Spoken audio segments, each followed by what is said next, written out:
Hello and welcome to the Daily Mill for Saturday, the 13th of July 2024. In today's Mill news, it was match day. And as you can see from this report from the southernnews.co.uk, it was Gillingham 0 and Millwall 0. So, let's have a read of this. I did watch the match. Did you? Did you guys watch it? Millwall played out a quiet, goalless draw with Gillingham in there. I'm sorry for laughing. With Gillingham in their opening game of pre-season, in a friendly that never quite caught fire, Neil Harris effectively sent out two different teams for the first and second halves, mixed with experience and youth. It was the first game for the Lions since the passing of Matija Sarkic last month, and players wore black armbands to honour him. Gillingham took an early grip of the game with battering ram striker Josh Andrews, keeping Jake Cooper occupied in the early minutes. The hosts had the first big chance when fullback Romeo Hutton charged down the touchline, evaded Joe Bryan, of course, and swept a wonderful cross to the edge of the 6-yard box. The late arriving Jaden Clark headed over. Clark was influential in that opening period and almost waltzed his way into the Millwall box before George Saville came across to casually and calmly kill the move with a well-timed tackle.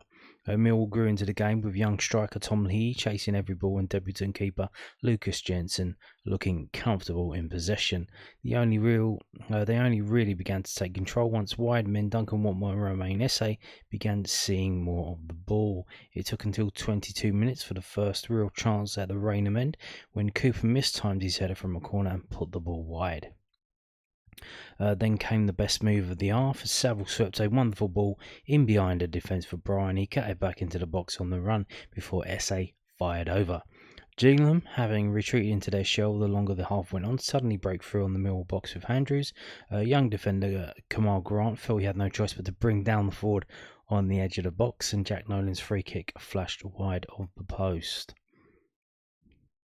Jensen ended the half without a save to make on his own non-competitive debut as he and 8 of his Mill teammates made way for the second half team. Adomi Umaku would immediately stamp his authority on this sleepy friendly by showing off his sharp footwork in the box before drumming a shot off the underside of the crossbar. A few minutes later, the Irish attacker was in again before cutting inside and whipping his effort just past the woodwork. At the other end, Mill's Trialist keeper was forced to deal with the renewed attacking thrust of Gillingham's second half team. New signing Elliot Nevitt was played through into the box, but his shot was fended away by the unnamed Trialist. A chorus of God Save the King rang around Priestfield once the second half settled, as fans looked forward to England's Euros final against Spain, a match that will likely live in the memory far longer than this one. More subs. Senior striker Tom Bradshaw alongside youngsters Jamal Lawson and Carl Smith came on to try and liven the Lions up. Bradshaw almost did exactly that when half-time sub Nino Malachi swung a cross into the box, but the Welshman could not get a clean connection with the header. Minutes later, a cross towards the near post by Ryan Leonard was steered off target by Bradshaw. No real chances were following the final 10 minutes as both sides got through to the end of the game. Millwall won this friendly 2-0 last year, but lost George Honeyman to a long-term injury. Considering that, a goalless draw with every player getting through it fit seems like a fine way to start the pre-season. And there's the teams there, but I'm going to show you the teams in a minute because we've got the actual team sheet and we've got a picture of it. Yes, it's another 0-0. If you didn't know, you should do if you're watching this channel. We played Bromley on Tuesday at the Calmont Road training ground, and that game was 0-0 as well. So 2 games, 2 0-0s. Clean sheets. That's fantastic, but there are clean sheets against 2 League 2 teams. Failure to score, again, problem. Things that I noted from the game, what can I say? We started off the game, we were trying to pass the ball out from the back. Like Joe Edwards, the ghost of Joe Edwards had come back. And you can probably tell how that went. It didn't go too well. Mispassing, losing the ball, getting caught. Now, to be fair, I think the pitch probably wasn't watered. It seemed that the ball wasn't running smoothly enough. It was kind of bobbling a bit, so And then once I think Gillingham figured out that we were trying to pass out from the back, they were doing a high press on us. And in terms of formation, it seemed to be playing like maybe 4-2-3-1. So yeah, and in terms of play, well, let's have a look at the players. I'll show you the team sheet while I talk about this. This is the team sheet. This was posted on the community tab on the Daily Millwall channel on YouTube. This was posted on X by Cairo Evans of the Southern News, and this is the actual team sheet. And you can see here, so it was listed as two different teams for the first half and the second half, and a number of subs, some of who didn't actually get to play. There was one trialist for us, that was a goalkeeper. More on that later in the end of the video. So yeah, so you can see the team was Lucas Jensen in goal, Danny McNamara at right back, Jake Cooper in the middle with Kamal Grant, left back was Joe Bryan, then we had George Saville and George Honeyman in the middle, and then we had Duncan Watmore, Romain SA, and then we had Kevin Nisbet and Tom Lee. So it may have been, maybe it was 4-3-3. Nah, maybe it was 4-2-4. It was, yeah. But what I would say, Tom Lee, did not look out of place. If you told me he was a first team player, yes, absolutely. Did some decent stuff. Just the basics, which you kind of expect. Kamal Grant, probably a bit nervous, I don't know, but again, trying to play out the ball at the back, not really. I don't think that's really his thing. Didn't really work out. What else can you say? George Saville, impressive. Nisbet, not so impressive. Kind of troubling. He seems to be even worse than he was last season. Now, there was one incident in the second half, because if you look at this, you can see for the second half we had changes, but some players are listed again. So the players that stayed on the pitch: Kevin Nisbet, Romain SA, and George Honeyman. Now, I don't know why did they stay on the pitch. Did they need to get more match fitness? And then you would think, well, maybe because George Honeyman was injured for most of last season. Kevin Nisbet seems like he's had a fun old time during the summer. I think he went to America, didn't he? And then Romain SA, obviously not having much match time. So maybe they were left on for a reason, that we want them to be in the first team there or thereabouts, and they're not fit enough to do so, so they were left on. So the second half we had the trialist goalkeeper, and like I said, more on that later. Murray Wallace at left back, Ryan Lender comes in at right back. We had Wes Harding. Did Jake Cooper stay on as well? Who was the other centre back then? I think Jake Cooper stayed on, but it was 1, 2, 3, 4, 5, 6, 7, 8, 9, 10, 11. No. Okay. Oh, no. I think Murray Wallace was centre back. Malachi was left back, but he did get forward a bit, so I think maybe it was. Yeah. So Murray Wallace was centre back. Ryan Lender was right back. Wes Harding was also centre back. Malachi was left back, kind of like a left wing back going forward. And then who have we got? So Kevin Nisbet remained on. Imaku goes out wide left, outside left. Massey coming in the middle. Alfie Massey again. I thought he did very well. Just simple stuff. Nothing like super duper, but just simple stuff. Casper Denor, he came on. One pass he picked out for Shamal Lawson was very good. But again, he comes on, and Emaku comes on, and with his pace and the ability to run with the ball, he sets the game alight. Now, here's the thing, that's fantastic, but for the love of God, Idomu Emaku, can somebody please tell him to pass the ball? You need to pass the ball. You are not in the school playground now. You have other players around you, some of who are older than you and better than you, who've been there and done that. Can you please, for the love of God, pass the fucking ball? Because a lot of fans are saying, like, trying to pick out a man in the match, clearly Adomo Maku, clearly, because of what he did when he came on.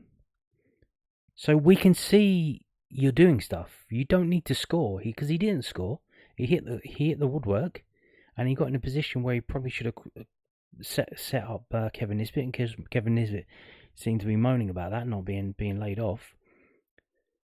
We can see you are doing very good stuff, Edomu Amaku. You do not need to. You should pass the ball, and you will if you do all the hard work and you lay it off for someone else to tap it in. We will see that you are the one that did all the hard work, and you will get the praise. You do not need to be the one scoring. You need, for the love of God, to pass the ball. Otherwise, you will be out on your ear. Like, see, we can't have this. We cannot have this. You cannot keep doing this. This is just, it's getting ridiculous now. For the love of God, Edomu Maku, pass the fucking ball.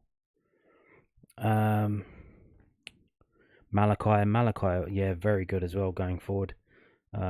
Essay seemed to have a few moments of back pass that he tried to, obviously not in tune with the players around, but he had a little back pass and then he put Bradshaw through.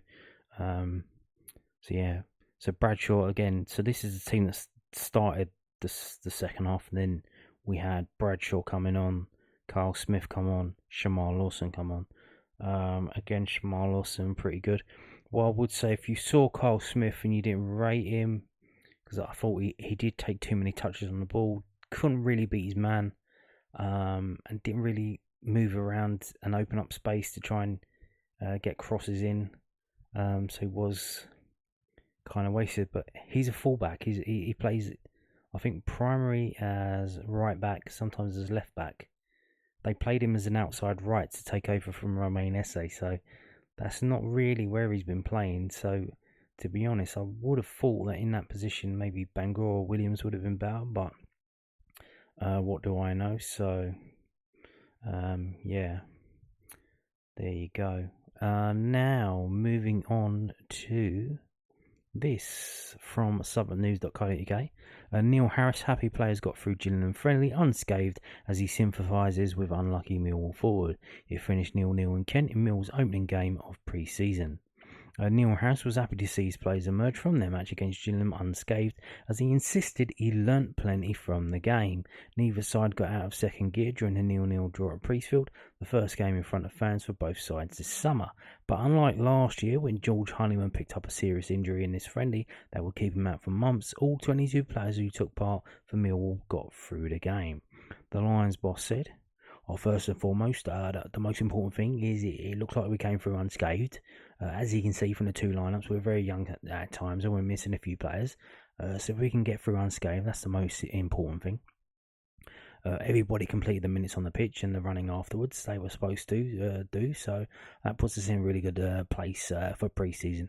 Did I learn from the group? Yes, I did. I learned about some of our senior players again today, especially ones I've not seen much of. I learned about the young players as well, the ones that maybe are a bit closer to us and the ones that probably need to go out and get some experience. Idomu Imaku came closest to breaking the deadlock early in the second half when he drilled into the box and struck the underside of the bar. Harris sympathised with the unlucky Irishman. Well, you need to have the luck of the Irish, who scored in the 2-0 win over Gillingham last year. Harris said, I do feel a bit for Ado. He's been excellent in the first couple of weeks of pre-season, but he hit the underside of the bar on Tuesday against Bromley as well. It's bounced off the line twice now, so if he adjusted his radar by an inch, then he'll be alright. Kevin Nisbet, Romain Esse and George Honeyman were the only players to be on the pitch for more than 45 minutes during the game. On the thinking behind that, Harris said, George Honeyman is just a freak sometimes that can do it. Romain has been away with England and played minutes while away, so he was slightly advanced on this group. And we felt that pushing Kevin Nisbet for another 15 minutes might just sharpen his feet up for a bit. And it was only those three players that went longer, and that was all pre-planned.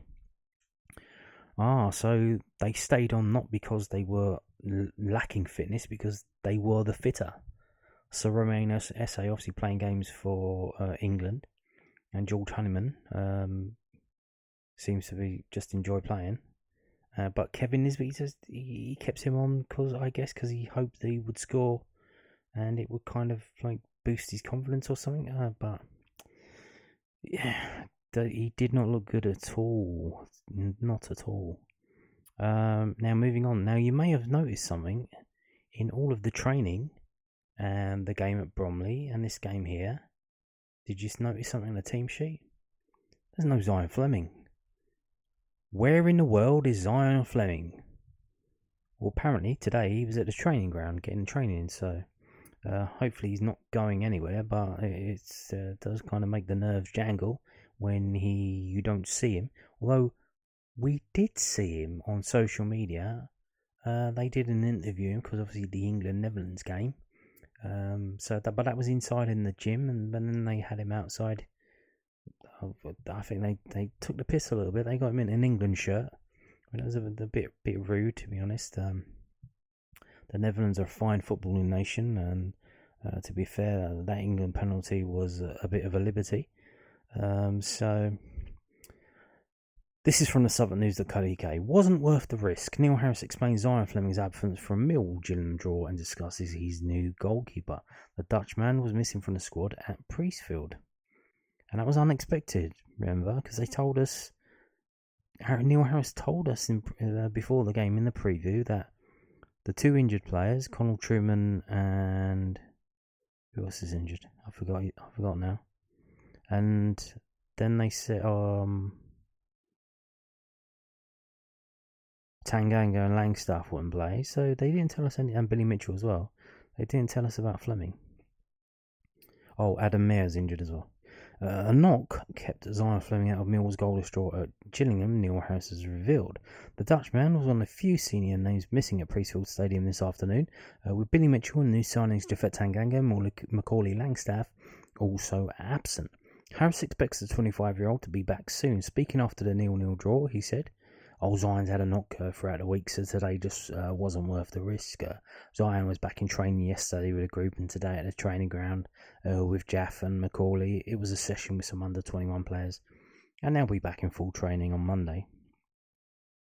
New goalkeeper Lucas Jensen had little to do in the first half before he was subbed off for a trialist, who Harris referred only to as Jordan.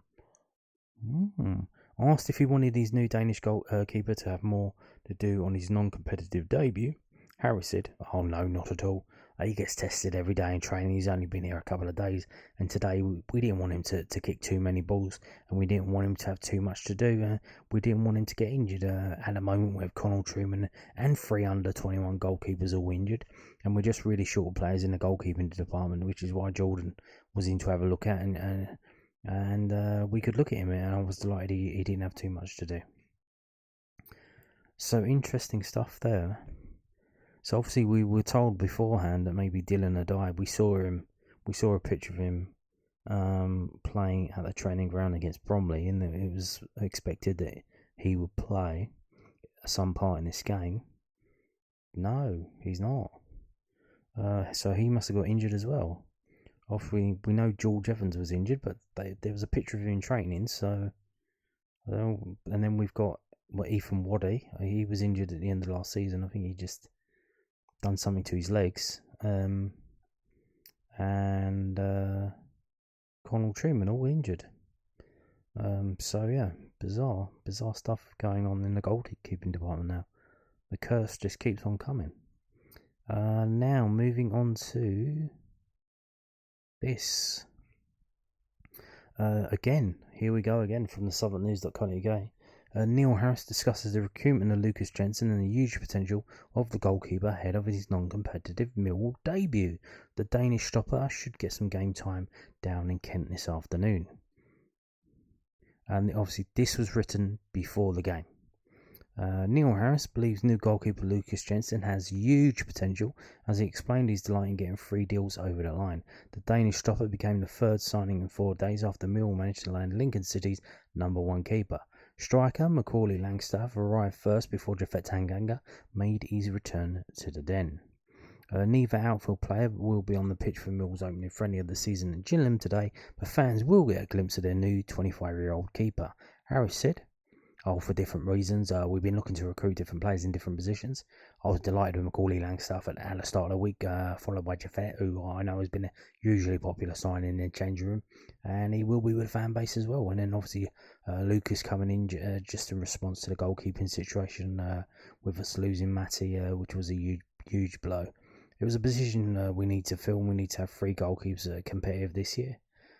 Connell's in the building, but he's injured, and Lucas comes in. He's really boosted the ranks, and we think he's a really promising goalkeeper, and he's a huge potential moving forward. Harris explained that the process of finding a keeper is very similar to that of finding an outfield player, but with goalkeeper coach Andy Marshall involved in the act. The Lions boss said, similar process to the fact that we obviously look at past performances over the course of 1, 2 and 3 seasons in particular, and we look at value and potential as another avenue, and we look at the stats, and then Marshy is usually instrumental with his eye and his thought process. And once we've done all that, and then we talk about the references from all the people we've worked with him, including goalkeeper coaches and players that he shared a change room with, and the recruitment process isn't a lot different. So there you go. And that recruitment process is in action again in terms of trying to get another goalkeeper in, and we're going to talk about that now to finish off the video. We're going to got this. It is believed, we don't have confirmation, but we watched the game on Millwall TV, and we saw the keeper who was on the pitch, and he bears a striking similarity to this player called Jordan Amissa, and obviously Neil Harris said Jordan did well. He did have a save to make, and he did make a save. He's a 22-year-old goalkeeper. He's going to be 23 in 3 weeks' time. He is a German Ghanaian footballer. He was at Sheffield United, and they have just released him, so he is a free agent. He started off in Germany at Bochum, at Schalke, and at Borussia Dortmund. He was there for 3 years. So you'd think if he's been playing for Borussia Dortmund, must have something about him, which you would think so, because Sheffield United picked him up for their youth team. He spent a couple of years there. He played for Sheffield United in the Championship. Not a full game. He didn't start a game. He came off the bench. So he was sitting on the bench. He was a number 2. I haven't looked at how many times he's sat on the bench. But then he went out on loan at Guiseley. Went out on loan at Spennymoor Town. Not the biggest of clubs. Last season, he went January. So not this year. So not last season. The season before. In January 2023, I believe.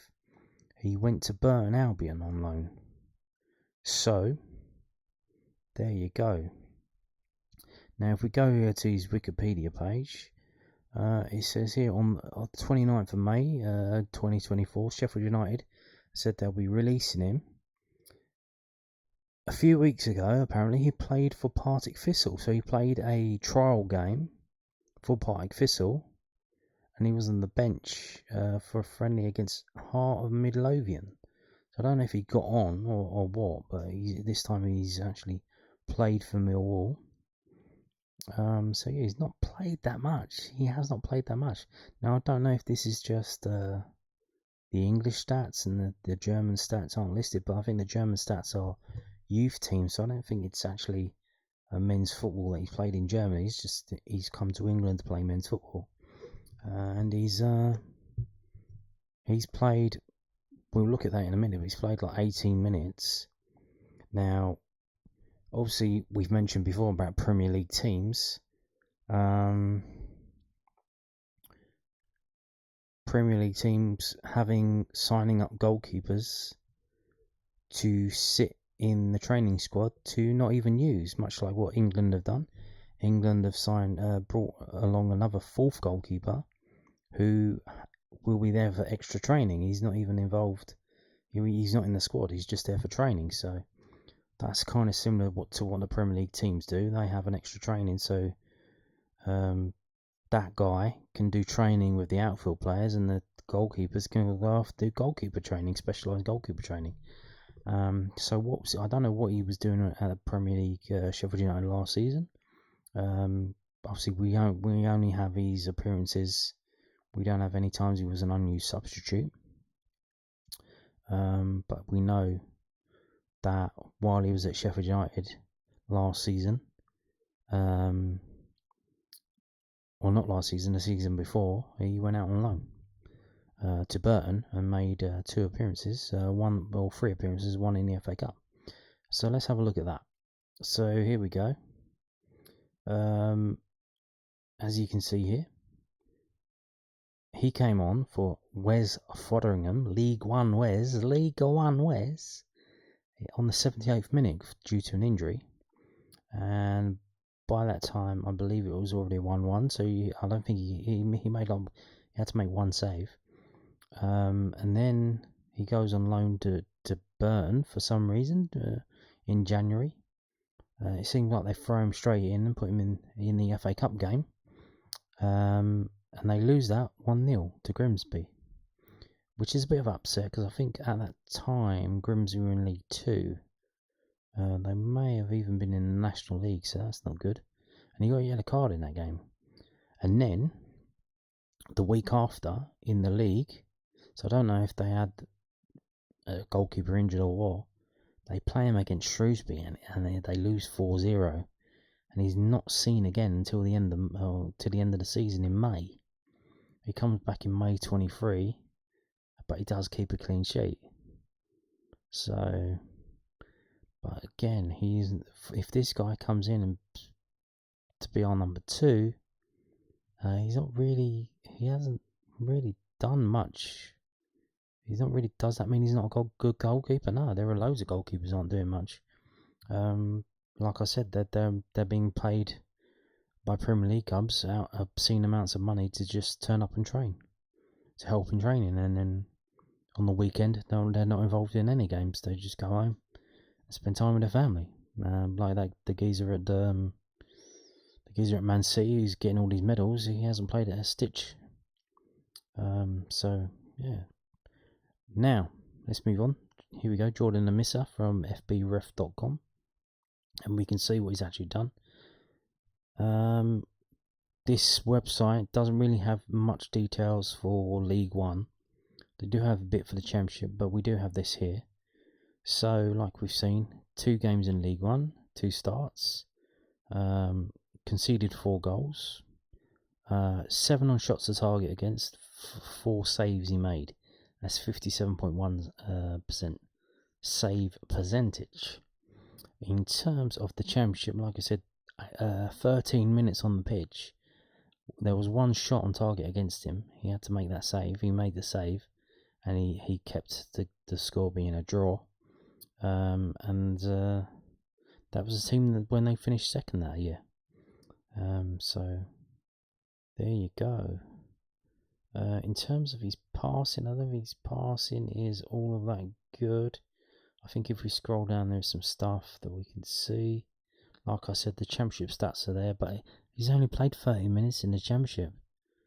There's really nothing to look at. There really is nothing to look at. Yeah.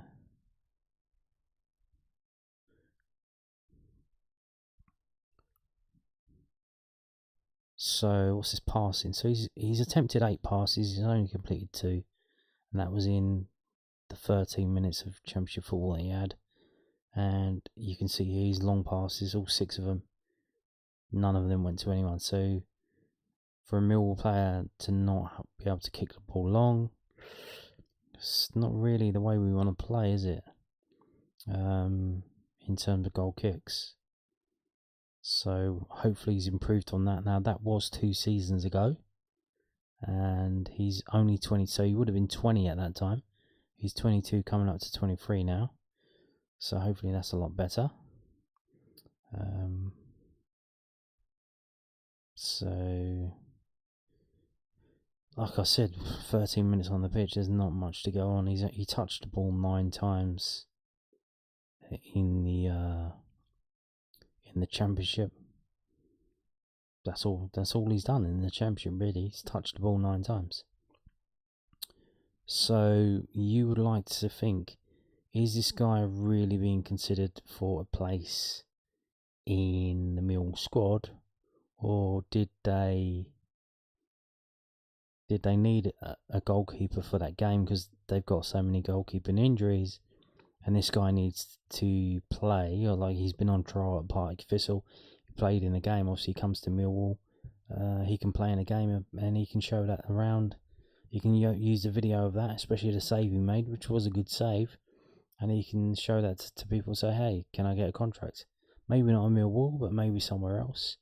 But for this guy to be on number 2, bit of a gamble, really. Bit of a gamble. Especially if Jensen gets injured. Obviously, if Jensen doesn't get injured, then it's a gamble that pays off, because I'd imagine that his wages will be quite low. But there you go. Let's move on to this. So here we go. This is a story about the guy. This is from StaffordshireLive.co.uk. Why Amissa earned his chance with the Brewers. Burton boss Dino Mamry on the success of young goalkeeper and defender Ben Ratcliffe's debut. Goalkeeper Craig McLiveray has been a revelation since joining Burton Albion in January, playing a huge part in the Brewers' charge to safety in League One. But his understudy, Jordan Amissa, who will be remembered for the save of the season. Cambridge United had not had an effort on target until the 89th minute on Wednesday night, when striker Sam Smith powered a header from 8 yards towards the top corner. Amissa took off to his right and made an astonishing save, clawing the ball away even as the Cambridge fans behind the goal began to celebrate the goal to keep Burton 1-0 ahead. Amissa had played in the 1-0 FA Cup defeat to Grimsby Town and the 4-0 home league defeat to Shrewsbury Town early in the season, but he as otherwise had to be patient. He was handed another chance by manager Dino Mamry on Wednesday and had a solid all-round game, catching the ball confidently and kicking it cleanly and accurately. Mamry praised the on-loan Sheffield United's keeper's attitude and said he deserved the chance. One thing I love about Jordan, people often won't see his goal celebrations when we score or win a game. Whether he's on the bench or not, he cares about what we're doing. I think all of our loan players have shown a brilliant attitude. They've embraced being with Burton Albion and relished the challenge. They will go back to the clubs as men after coming in as young boys. It's been a great experience for them and they have done well. Jordan has been the heart and soul of the group, and I've always told him I would give him minutes. I was so delighted for him on Wednesday to have a win, a clean sheet and a terrific performance as well. He deserved that. Sometimes when you're consistent and show a good attitude and work hard, you earn your reward, and he earned that. You could tell he was on his game because he took some balls and made them look easy. His distribution was good under pressure, and you could tell from his body language that he was on it. He was terrific throughout the night. So there you go. So the one game that he's played in League One, or second game really, the one good game he's played, seemed to be quite well received by his manager, Burton Albion. Now remember, this wasn't last season, this was the season before. Now, so that's who was in goal in the second half. Jordan Amissa. If you saw him, you're like, who's that? That's who that is. He's a trialist. Is he a genuine trialist, or is he just someone who came in to help us and we can help him by giving him something in his show reel as he's trying to get a contract? We don't know. We'll find out sooner or later. Now, another goalkeeper that we may be linked with, there is a picture that seems to be this guy in that game against Bromley. So we believe that this guy, because obviously we didn't have the new goalkeeper then, we didn't have Conor Truman was injured, Dylan and I did play, but we were told that it was 45 minutes, so who played the other 45 minutes? We believe it's this guy, Liam Roberts, because he's from the Midlands and seems to be known to, obviously, Andy Marshall, the goalkeeper coach, who was in the Midlands. So this guy, more experienced, he's 29 years old, he's going to be 30 at the end of the year, which is peak term for a goalkeeper. Genuinely by this age, you are what you are. There's no more growth. This is what you're going to be, I reckon. By the time you're probably 27, 28, this is like, that's as good as it's going to get. You can polish it up a bit, but this is where you are now. Where he is He's at Middlesbrough for the last 2 seasons. He went on loan to Barnsley last season, played the whole season there in a team that got into the playoffs and lost in the playoff semi-final. So obviously he started out off at Walsall, went to Northampton, done well there, got snapped up by Middlesbrough, didn't really work out there for him, went out to Barnsley, played, constant first teamer. So he's been a constant first teamer 3 times. Romulus, but that was a non-league team in Birmingham area. I've never heard of that team before. Apparently they're a football club based in Birmingham. They play in the Midland Premier League, Premier Division. Well, at this moment, I don't know what league they were in 10 years ago, in 12 or 13. So he's had 1 season there. He's had it looks like he's had a season at Gresley because he's had 2 different loan spells at 18 games and 9 games. And then he's had a full season at Northampton Town. I think that's probably League 2. And then he's had a full season at Barnsley in League 1, which he's done quite well in terms of getting them into the playoffs. So this is the other goalkeeper that we may be linked with. Now again, is he a championship quality goalkeeper? I don't know. He seems to be. He's clearly a very good League 1 goalkeeper. Very good. He obviously has something about him. Now again, if he comes in and he's happy to sit on the bench, and we don't need him really, then that's fantastic. It's a gamble that's paid off. But if he comes in and then Lucas Jensen gets injured and we need to use him, can he do what we need him to do to cover for that injury? Again, not really sure, but how sure can you be? See, he's played against Millwall. He made his debut for Walsall in a 3-0 home defeat against Millwall. When Neil Etheridge, so he's played in the same team as Neil Etheridge and Craig McGilwray. We just mentioned Craig McGilwray was at Burton, Neil Etheridge was at Birmingham. There's some talk that we may be signing Neil Etheridge. That didn't happen because he's gone to a tyre club. Neil Etheridge is linked with Birmingham, again the Midlands, and Neil Etheridge is linked with Andy Marshall. So this guy's linked. So it's all kind of linked. There's like a massive amount of Midlands goalkeepers apparently going around, and some of them may be coming to Millwall. So he in the League 2. So we can see here on the Wikipedia page, he signed with Northampton Town. He was named in the PFA League 2 Team of the Year, keeping 20 clean sheets throughout the season. So 3 years ago, the best goalkeeper, arguably, was voted for in League 2. Fair enough. And then he moves to Middlesbrough on a 2-year contract, and didn't really do anything. He played 4 games for them, which I think we'll look at in a minute. His thing hasn't been updated, so if you're out of contract, you probably want to get someone to update that. Get some spotty internet nerd to update that. So we had to go over here, and this is last season. 40 appearances in League 1 for Barnsley, 52.8 passing percentage accuracy, 3 man of the matches, 1 assist. Got an assist as a goalkeeper, that's nice. And only 2 yellow cards. So here's his rating over the season, 6.7. Strengths and weaknesses: penalty saving, saving close range shots. So he's a shot stopper, much like Barbiagossi. Weaknesses, again, much like Barbiagossi, he's saving long shots, very weak, and catching crosses. So there you go. And then we can see, if we move on to this, we can see these are his games, starting with the first game of the season at the top, a 7-0 win against Port Vale. Nice. And he got an 8.01 rating in that. And you can see it goes down and down and down. But unfortunately, at the end of the season, kind of goes a bit off the boil. Now, he seemed to do pretty well for Barnsley. Obviously, they got into the playoffs, but weirdly, Barnsley sacked their manager on the 22nd of April. because I think they fully expected to finish in the top 2 and they didn't. So the manager got the sack while they were still chasing the playoffs. There was still a game to go, and they sacked the manager.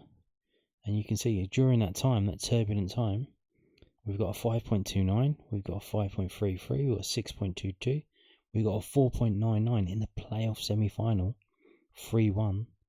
This is, I believe, it's his lowest rating. So when you need him to step up, didn't really happen. Now, is that down to him or is that down to the offence?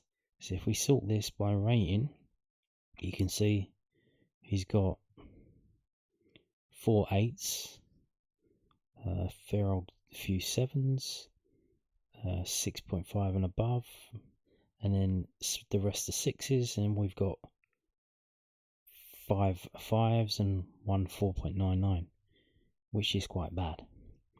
Now, interestingly, most of these are defeats. That one there is a win. The 5.41, that's a win to Carlisle. He's still got a low score on that. He's kicking. The pass success percentage, it varies quite wildly as well. So I don't know what can be gained by that. But there you go. So that's Liam Roberts, who is a free agent and apparently has been at the training ground. Now again, here's the thing. Are we looking at him to sign him, or did Marshall get him in to help with training because we had no goalkeepers at the training ground? Who knows? I don't know. But he didn't play in the game. The other guy did. What does that say? I don't know. If we look, obviously we got more data. There's a picture of him. If you see him around McDonald's near the training ground, that's who he looks like. Apparently only 6 foot. So obviously we got a lot more data for him because he's played a lot more games. So you can see here, if we go and if you look on the column there, save percentage, he does seem to be getting better. Obviously he's done very well in the National League, 76.1 save percentage. Obviously they've tracked the shots on target against, the saves, and that gives you the save percentage. So again, he's had a season in League One at Warsaw, 68.6. Last season for Barnsley, and another season in League One, 71.3. The season for Northampton, where he got in the team of the year, that was in League 2, 76.3. So, you know, that would suggest he's a very good League One keeper. But here in the Championship, he has played in the Championship. Now the other guy, Jordan Amissa, played 13 minutes in the Championship. This young man here, Liam Roberts, 29 years old, has scored, has played 4 games in the Championship. It's 360 minutes. He's conceded 6 goals. His average of 1.5 goals per game. Shots on target against 14, saves 8. That's 64.3%. Clean sheet, is that clean sheet percentage? Yeah. So clean sheet percentage 25. So he won 2 games, lost 2 games, had 1 clean sheet. So interesting. So you would think that, I don't know if he's got injured or what's happened, but he's played in those 4 games for Middlesbrough in the Championship. Didn't really play anymore. That was 2 years ago. Last year, didn't really play for Middlesbrough. He went out on loan for League One, so they must have seen something there and thought, yeah, no, not really, let's loan him out. Or maybe it was a financial fair play thing. Maybe they had to loan him out to save some money. I don't know. So again, if we scroll down and have a look, there's not much data going on in League One. It's all in the Championship.